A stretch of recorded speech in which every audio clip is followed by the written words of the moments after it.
This is a video to accompany my Paladin tanking guide, specifically on user interface and macros. This is a screenshot of my current interface layout. The resolution I use when I play is 1920 by 1080. The main goal of my interface is to maximize my raid awareness. One thing to take note is I shrank down all the elements of my user interface, that way I have more room to see what's going on in the fight. You'll notice that I centralized all the information I need to know during the fight here in the middle. I've seen most other people put the bars on the left side or on the right side, but I prefer them in the middle. That way I can quickly take a look at what's going on data-wise, and then also keep an eye on my character, making sure that I'm not standing in some sort of fire or anything to that effect. I can see both the health of my enemies as well as my party members. This also allows me to see the threat that I have on all enemies, both via the monster list here on the right, and also the threat meters under the icons here on the left. So now that you know why the unit frames are where they are, let's talk about the action bars. I've moved all the bars to the bottom. At first glance, it would appear that I have to look very far, all the way from the left side of the screen to the right side of the screen, but I memorized most of my key presses, so I really only look at what's next in line for my Helone combos. I do also have to glance over and see if I have a cooldown up. I have all my cooldowns grouped somewhat logically. Over here on the left are most of the cooldowns, here on the right are the AoE tanking cooldowns, and here in the middle is Rampart, which I use quite often, so I have to check if the cooldown is up or not. So now that you have a basic understanding of my rapid eye movement, let's take a look at the actions on the bars one by one. So starting here on the left, we have Shield Lob. This is for pulling. Next is Stone Skin. I cast this whenever I know the healers are preoccupied, or if I don't have Stone Skin and I'm not being attacked. It's just an extra buffer for when the mob comes back. Next we have Hollowed Ground. This move makes you take 0 damage for 10 seconds, unless it's a mechanical auto kill, such as the transitions on the primals. Here is my boss pulling macro. As I'm rushing the boss, I spam G on my keyboard to cast Fight or Flight and Shield Lob as soon as I'm in range. Here is Foresight, a buff that I crossed over from Marauder. This is your strongest mitigation buff, Sentinel.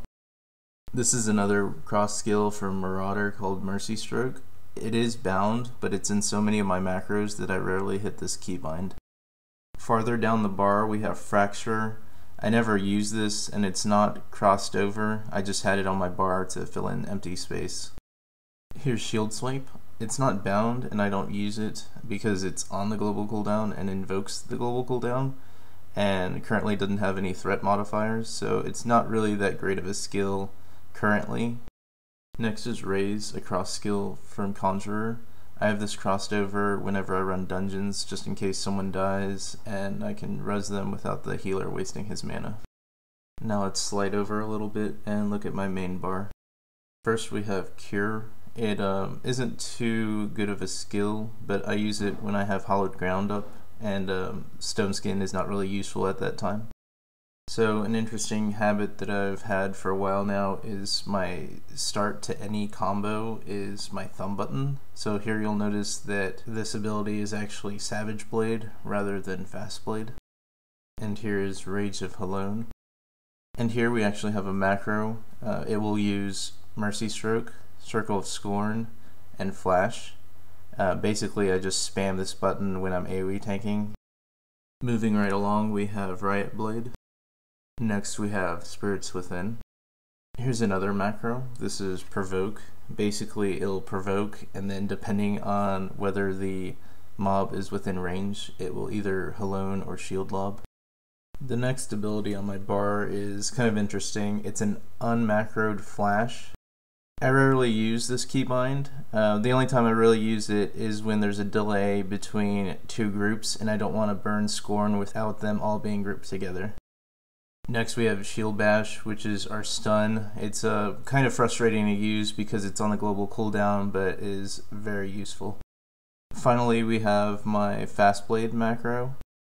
I have quite a few abilities attached to Fast Blade. There's some short cooldowns. Basically, if you use it every time it's up, it acts more like a passive. Just as an extra tidbit, the way you find out the passive of an active cooldown, you would divide the duration by the cooldown and then multiply that by the buff. So for example, to find the passive buff for fight or flight, it would be 30 divided by 90, then you would multiply that by 30%, giving you a passive bonus of 10%. So now that we've had a bit of a math lesson, let's get back into my user interface. This is where I decided to put my limit break. I rarely use it, but it's definitely a good idea to bind it. And here's Rampart, the most used cooldown. Anytime I'm in danger, I'm very quick to use this, and that's why I placed it on my main bar. Bloodbath is another cooldown I treat like a passive. It's not that great, but it's a little bit of healing, so it's worth using.